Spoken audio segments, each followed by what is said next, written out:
Ravite Wellness Center, one-stop permanent solution for chronic diseases with integrated treatment.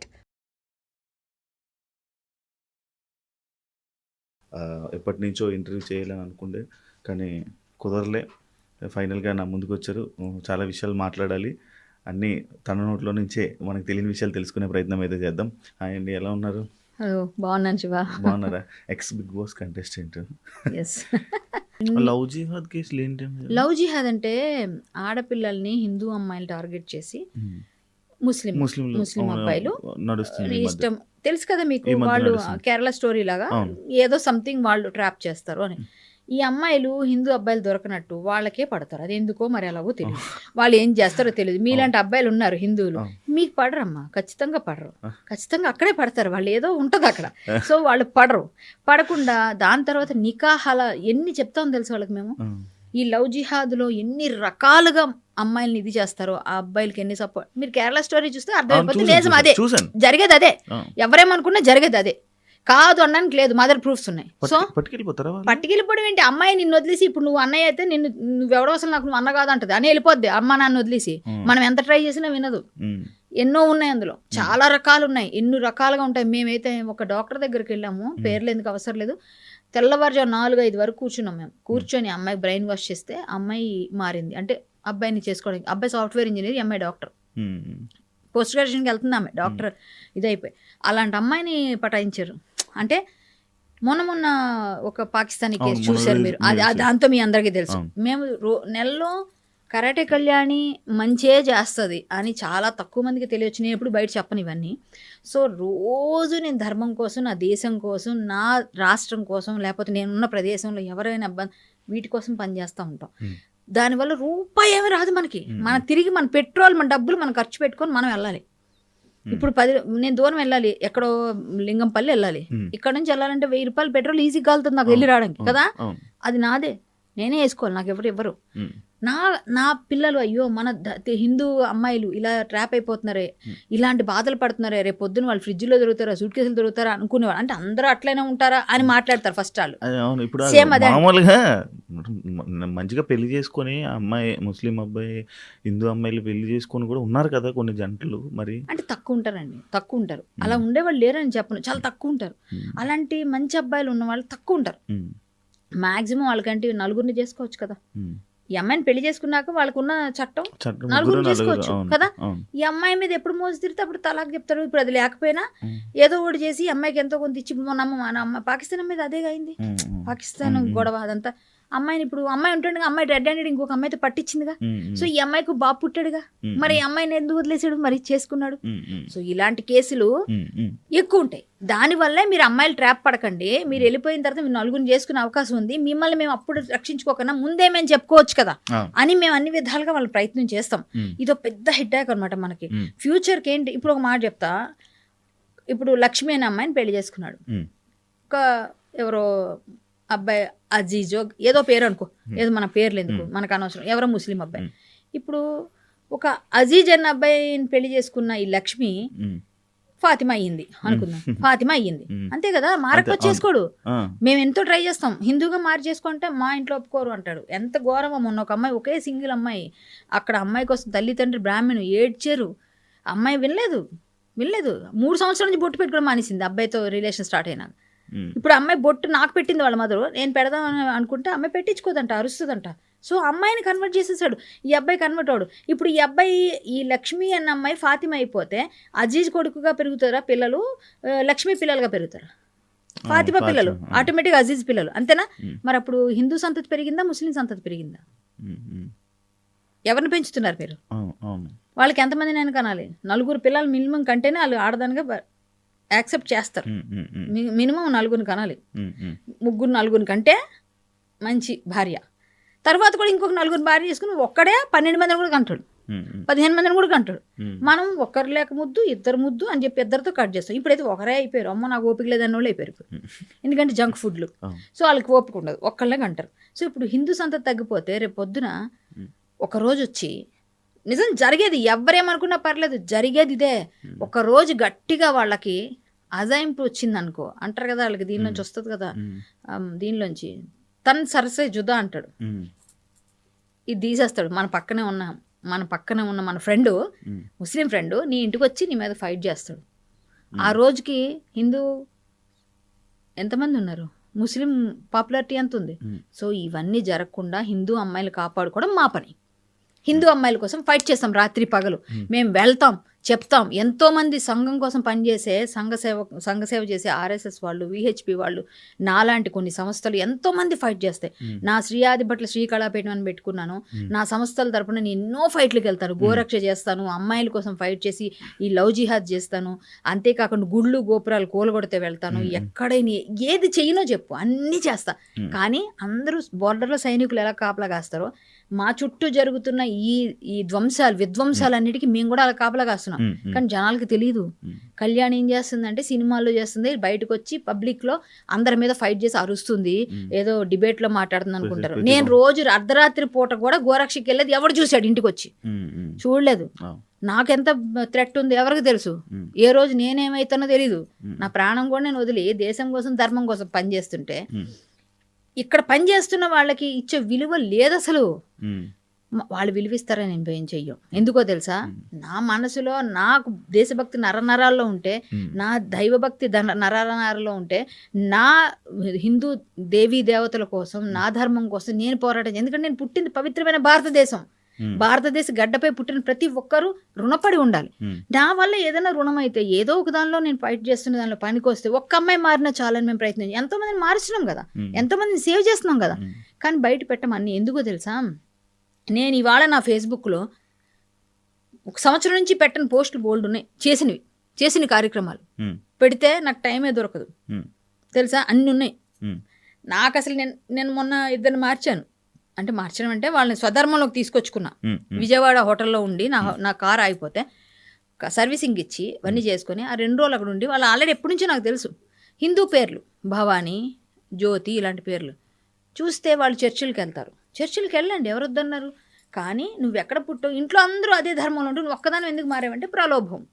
ఏం ప్రలోభం పెడుతున్నారు అసలు ఏంటనే, నా ధర్మం ఏంటి, నువ్వు ఎలా ఉండాలి, ఎక్కడ పుట్టావు, ఏం చేసావు అని చెప్తే అన్ని విషయాలు మాట్లాడిన తర్వాత నిజమేనమ్మా మాకు ఇలాగే చెప్పారమ్మా అని, మీకు ఇలాగే చెప్పి మారుస్తారు. సో నీ ధర్మం నువ్వు తెలుసుకో, నువ్వు ఎక్కడున్నావు, ఎక్కడ పుట్టావు, నువ్వు ఉండాలని చెప్పి నేను కొన్ని మాటలు చెప్పి కొన్ని కథలు చెప్పి వదిలేసా. ఇప్పుడు పెద్ద స్టోరీ అదంతా. సో అదంతా కట్ చేస్తే 2వ రోజు నేను బయలుదేరి వచ్చేస్తున్నప్పుడు నేను కుంకుమ తీసుకెళ్ళి బొట్టు పెట్టుకుంటావు కదా, ఇంకెళ్తావు కదా, నువ్వు వెళ్ళావు కదా అంటే నేను చర్చికి వెళ్ళని ఇంకా అన్నది. సరే అని అనేసి అమ్మాయి బొట్టు పెట్టి తారక మంత్రం చెప్పించి మొత్తం అని చెప్పి, నీకేం బలవంతంగా ఏం పెట్టలేదు కదా బొట్టు, నీకు మనస్ఫూర్తిగా ఇష్టపడి అంటే, లేదమ్మా నా ఇష్టపూర్వకంగా నా మతిలో ఉండి నేను నా ధర్మం నా ఇంట్లోకి నేను వచ్చానని చెప్పి నా వీడియో ఉంది నా దగ్గర. పెట్టలేదు ఇంకా నేను ఫేస్బుక్లో. పెడితే అది ఫుల్ జనాలకు వెళ్తుంది. కానీ పెడతాను, మేబీ పెడతాను. నాకు అంత టైం లేక నేను పెట్టలేదు. దాన్ని ట్రిమ్ చేయాలి, ఇవన్నీ చేయాలి ఉంటాయి కదా, పెట్టలేదు.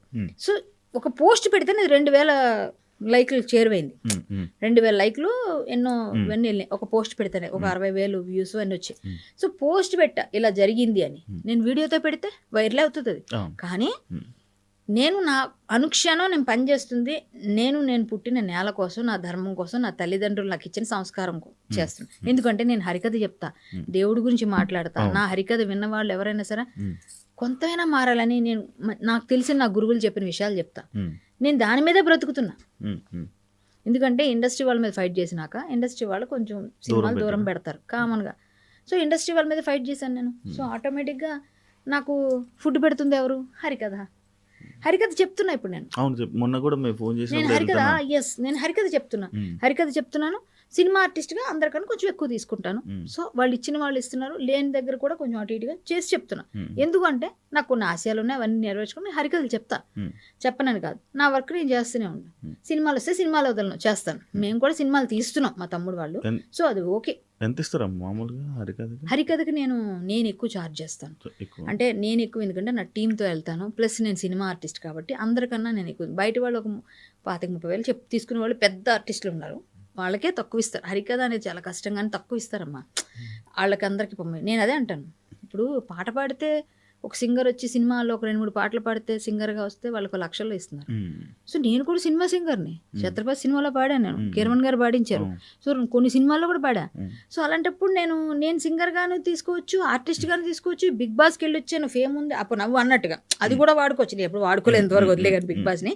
జనరల్గా నేను ఒక ఆర్టిస్ట్గా ఇంత ఇదిగా ఉండి ఒక మంచి దీనికోసం ధర్మం కోసం పనిచేస్తాను కాబట్టి ధర్మబద్ధంగా నాకు ఇంత కావాలండి, నా వర్త్ ఇది, నేను ఇంట్లో తీసుకుంటాను, నా పక్క వైద్యాలు ఉంటాయి, నేను ఇట్లా ఛార్జీలు అని చెప్పి చెప్తాను. వాళ్ళు కొంతగా ఇంత అంటారు, లోకల్ అయితే కొంచెం తక్కువ చేస్తాను, నా లోకల్ అయితే కొంచెం ఎక్కువ తీసుకొని చేస్తాను. ఇప్పుడు అవన్నీ ఎందుకు కానీ ఎంత తీసుకుంటామని పర్వాలేదు, నేను కూడా మంచిగా ఛార్జ్ చేసి తీసుకుంటాను. వాటితోనే నేను చేసే మంచి పనులకి, నాకు ఇలాంటి ధర్మ కార్యక్రమాలకి అన్నింటికి పనికొస్తాయి.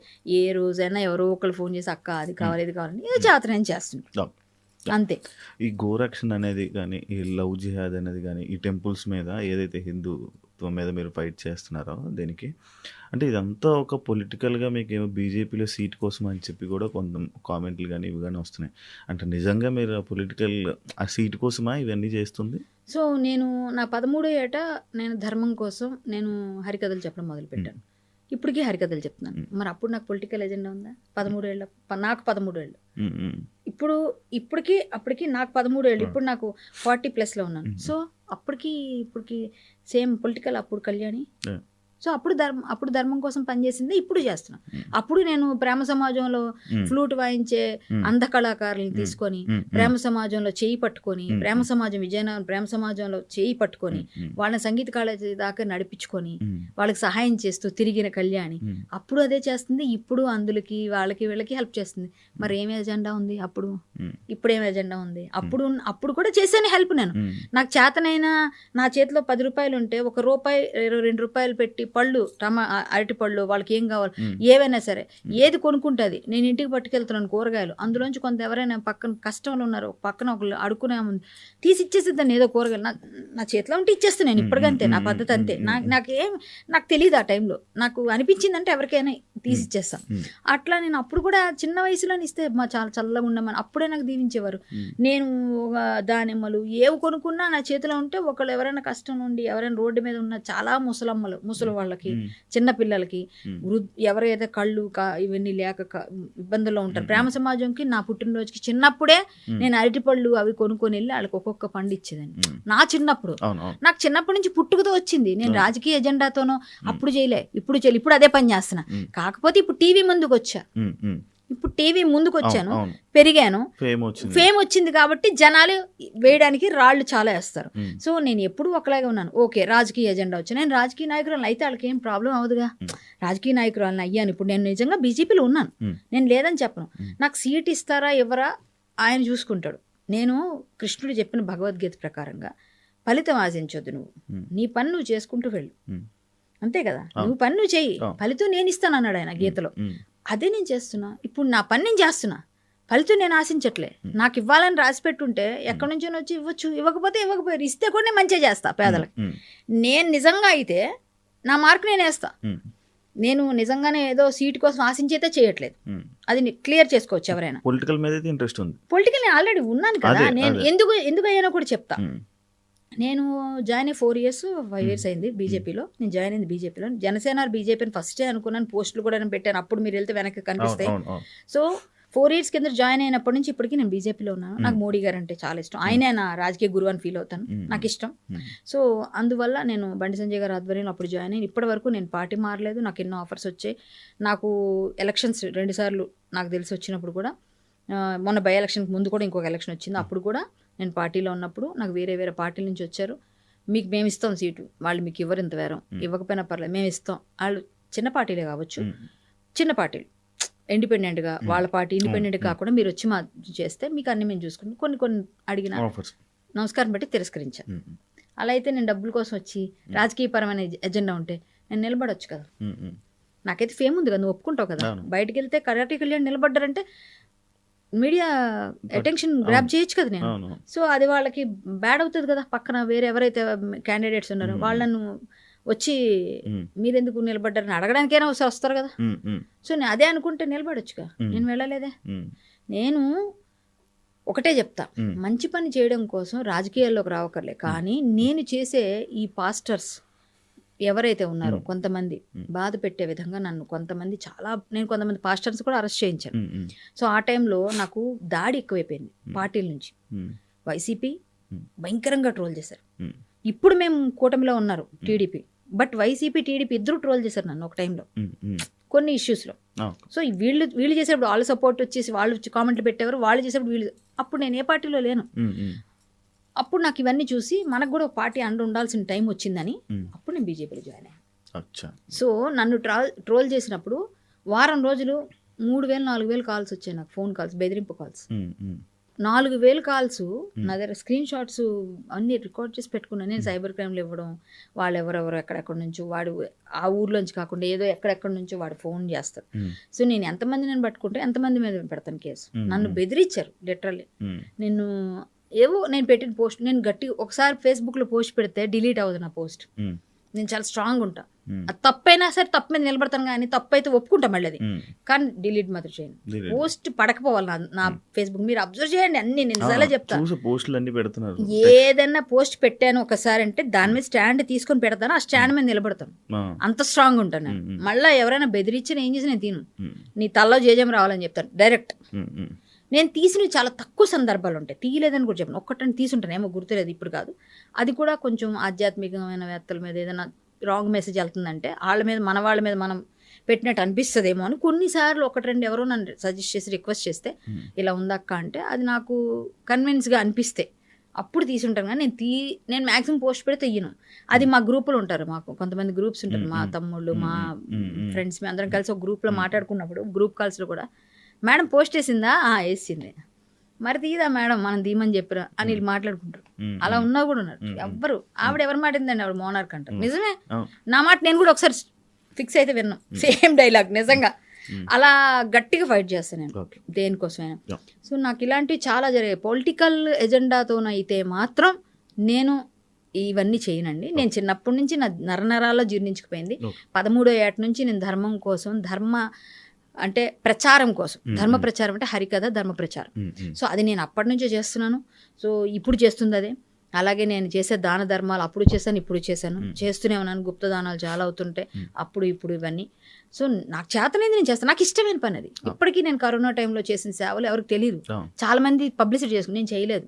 చాలా చేశాను నేను కరోనాలో. నేను చేసినన్ని మొత్తం డబ్బులన్నీ నేను ఖర్చు పెట్టాను, ఎవరికి తెలియదు. ఇప్పటికి నువ్వు అడిగే ఒకటి చెప్తున్నా కానీ ఎన్ని ఖర్చు పెట్టానో, ఎంతమందికి ఎన్ని రకాల హెల్ప్లు జరిగాయో చాలా జరిగాయి. చాలా చేశాను నేను సొంతంగా. రోజుకి 200 మందికి వంట చేసి నేను పెట్టేదాన్ని. రోజు 90 days చేసాం, ఒకసారి 45 days చేసాం.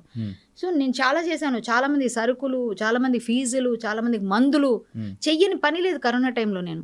కానీ మా టీంలో 12 మంది మేము గ్రూప్ అయి చేసాము. నేనే మొత్తం అంతా, మా తమ్ముళ్ళు సహాయం చేసేవారు. కూరగాయల కటింగు, వాళ్ళు వంటలు, ప్యాకింగ్, మేము మొత్తం అన్ని కొనేసుకున్నాం గిన్నెలతో సహా. ఒక రూమ్ అద్దెకి తీసుకొని చేసాం మేము చాలా రోజులు, 90 days.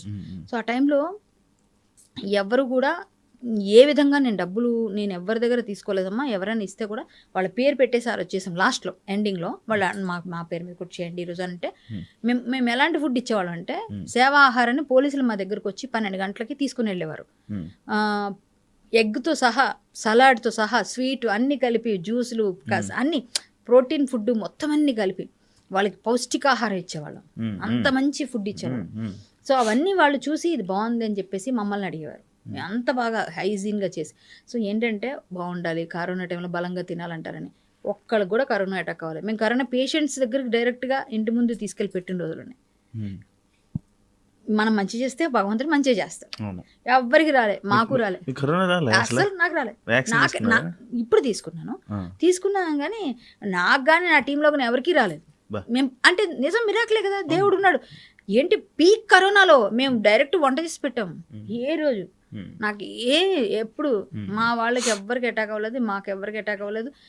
మేము అసలు కరోనా అంటే వచ్చిందేమో కూడా తెలియదు మాకు.